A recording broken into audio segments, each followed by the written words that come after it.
शांताकारं भुजंगशयनं पद्मनाभं सुरेशं विश्वाधारं गगनसदृशं मेघवर्णं शुभांगं लक्ष्मीकान्तं कमलनयनं योगिभिर्ध्यानगम्यं वंदे विष्णु भवभयहरं सर्वलोकैकनाथं। मंगलम भगवान विष्णु मंगलम गरुड़ध्वज मंगलम पुंडरीकाक्ष मंगलाय तनोहरि। ओम नमो भगवते वासुदेवाय। आज का दिन आप सभी के लिए मंगलमय हो। आज मैं अगन मास की कथा का 28वां अध्याय सुनाने वाला हूं। तो आइए सुनते हैं अगन मास की कथा का 28वां अध्याय। जन्मेंजय ने कहा, भगवान, मैंने आपके श्रीमुख से देवता दानव आदि के अंशों द्वारा अवतरित होने की कथा सुन ली। अब आपकी पूर्व सूचना के अनुसार कुरु वंश का श्रवण करना चाहता हूं। वैशंपायन जी ने कहा, जन्मेंजय, कुरु वंश का प्रवर्तक था परम प्रतापशाली राजा दुष्यंत। समुद्र से घिरे हुए बहुत से प्रदेश और मलेच्छों के देश भी उसके अधीन थे। वह अपनी प्रजा का पालन शासन बड़ी योग्यता के साथ करता था। उसके राज्य में वर्ण संकर नहीं थे। खेती और खाने के लिए प्रयत्न नहीं करना पड़ता था। पाप तो कोई करता ही नहीं था। सभी धर्म के प्रेमी थे, इसलिए धर्म और अर्थ दोनों ही स्वतः प्राप्त थे। चोर, भूख अथवा रोग का भय बिल्कुल भी नहीं था। सभी लोग अपने अपने धर्म में संतुष्ट थे और राजाश्रय में निर्भय होकर निष्काम धर्म का पालन करते थे। समय पर वर्षा होती थी, अन्न सरस होते थे और पृथ्वी सब प्रकार के रत्न और पशुधन से परिपूर्ण थी। ब्राह्मण कर्मनिष्ठ थे और छल कपट पाखंड की छाया भी उन्हें नहीं छूती थी। दुष्यंत स्वयं एक बलवान युवक था। उसकी शक्ति इतनी अद्भुत थी कि वह वन उपवन सहित मंद्राचल को उखाड़कर धारण कर सकता था। वह गदा युद्ध के प्रक्षेप, विक्षेप, परिक्षेप और अभिक्षेप चारों प्रकारों में और शस्त्र विद्या में बड़ा ही निपुण था। घोड़े और हाथी की सवारी में कोई उसका सानी नहीं था। वह विष्णु के समान बलवान, सूर्य के समान तेजस्वी, समुद्र के समान अक्षोभ्य और पृथ्वी के समान क्षमाशील था। नागरिक और देशवासी प्रेम से उसका सम्मान करते और वह धर्म बुद्धि से सबका शासन करता। एक दिन की बात है, महाबाहु राजा दुष्यंत अपनी चतुरांगनी सेना के साथ किसी गहन वन में जा पहुंचा। उसे पार करने पर उसे एक मनोहर आश्रम युक्त उपवन मिला। यह उपवन बड़ा ही सुंदर था। वहां के वृक्ष खिले हुए पुष्पों से लद रहे थे। दुर्वा दलों से पृथ्वी हरी भरी हो रही थी। सुंदर सुंदर पक्षी मधुर स्वरों से चहक रहे थे। कहीं कोकिलों की कुहू कुहू तो कहीं भौरों की गुंजार। राजा दुष्यंत उपवन की शोभा देख ही रहा था कि उसकी दृष्टि उस मनोरम आश्रम पर पड़ी। उस आश्रम में स्थान स्थान पर अग्निहोत्र की ज्वालाएं प्रज्वलित हो रही थी। वालखिल्य आदि ऋषि, यज्ञशाला, पुष्प और जलाशयों के कारण उसकी अद्भुत शोभा हो रही थी। सामने ही मालिनी नदी बह रही थी, जिसका जल बड़ा स्वादिष्ट था। अनेकों ऋषि मुनि आसन लगाए ध्यान मग्न थे।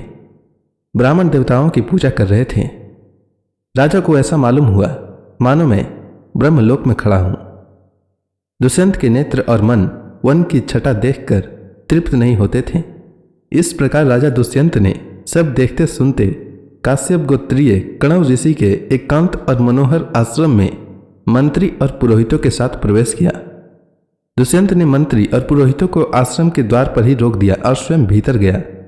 वहां उस समय कणव ऋषि उपस्थित नहीं थे। राजा ने आश्रम को सुना देखकर ऊंचे स्वर से पुकारा, यहां कौन है?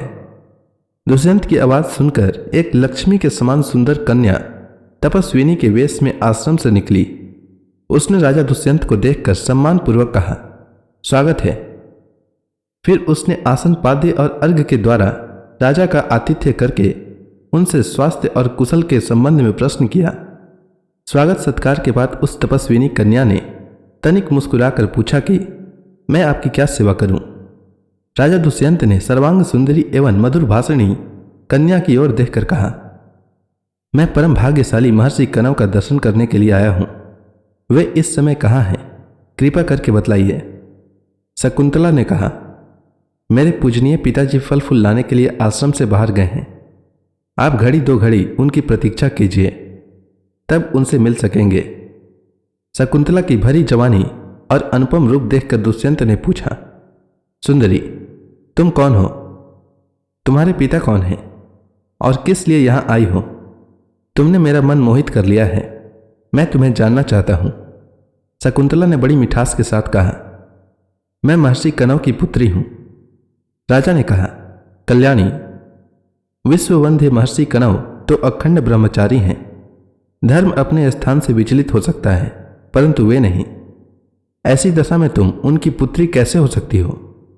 शकुंतला ने कहा, राजन, एक ऋषि के पूछने पर मेरे पूजनीय पिता कनव ने मेरे जन्म की कहानी सुनाई थी। उससे मैं जान सकी हूं कि जिस समय परम प्रतापी विश्वामित्र जी तपस्या कर रहे थे, उस समय इंद्र ने उनके तप में विघ्न डालने के लिए मेनका नाम की अप्सरा भेजी थी। उसी के संयोग से मेरा जन्म हुआ। माता मुझे वन में छोड़कर चली गई। तब शकुंतों ने यानी पक्षियों ने सिंह, व्याघ्र आदि भयानक जंतुओं से मेरी रक्षा की थी। इसलिए मेरा नाम शकुंतला पड़ा। महर्षि कनव ने वहां से उठा लाकर मेरा पालन पोषण किया। शरीर का जनक, प्राणों का रक्षक और अन्नदाता, ये तीनों ही पिता कहे जाते हैं। इस प्रकार मैं महर्षि कनव की पुत्री हूं। दुष्यंत ने कहा, कल्याणी, जैसा तुम कह रही हो, तुम ब्राह्मण कन्या नहीं, राजकन्या हो। इसलिए तुम मेरी पत्नी हो जाओ। सुंदरी, तुम गंधर्व विधि से मुझसे विवाह कर लो। राजाओं के लिए गंधर्व विवाह सर्वश्रेष्ठ माना गया है।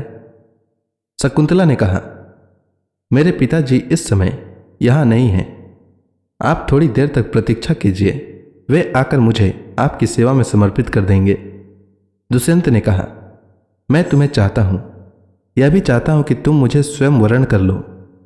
मनुष्य स्वयं ही अपना हितैषी और जिम्मेवार है। तुम धर्म के अनुसार स्वयं ही मुझे अपना दान करो। शकुंतला ने कहा, राजन, यदि आप इसे ही धर्म पथ समझते हैं और मुझे स्वयं अपने को दान करने का अधिकार है, तो आप मेरी शर्त सुन लीजिए।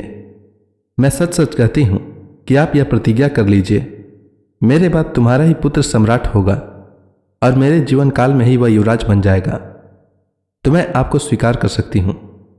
दुष्यंत ने बिना कुछ सोचे विचारे ही प्रतिज्ञा कर ली और गंधर्व विधि से शकुंतला का पानी ग्रहण कर लिया।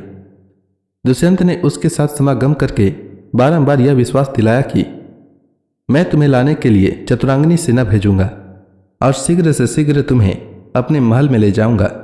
इस प्रकार कह सुनकर दुष्यंत अपनी राजधानी के लिए रवाना हुआ।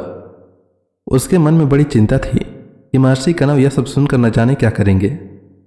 थोड़ी देर बाद महर्षि कनव आश्रम पर आ पहुंचे, परंतु शकुंतला लज्जावश उनके पास नहीं गई। त्रिकालदर्शी कनव ने दिव्य दृष्टि से सारी बातें जानकर प्रसन्नता के साथ शकुंतला से कहा, बेटी, तुमने मुझसे बिना पूछे एकांत में जो काम किया है वह धर्म के विरुद्ध नहीं है। क्षत्रियों के लिए गंधर्व विवाह शास्त्र सम्मत है। दुष्यंत एक धर्मात्मा, उदार और श्रेष्ठ पुरुष हैं।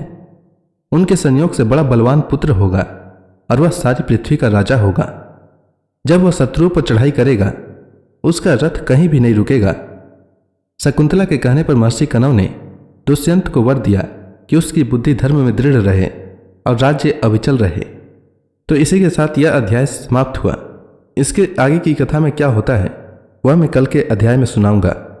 तब तक के लिए भगवान हरि का नाम लेते रहें। तो प्रेम से बोली भगवान विष्णु की जय, श्री कृष्ण भगवान की जय, लक्ष्मी माता की जय, तुलसी माता की जय, समस्त देवी देवताओं की जय।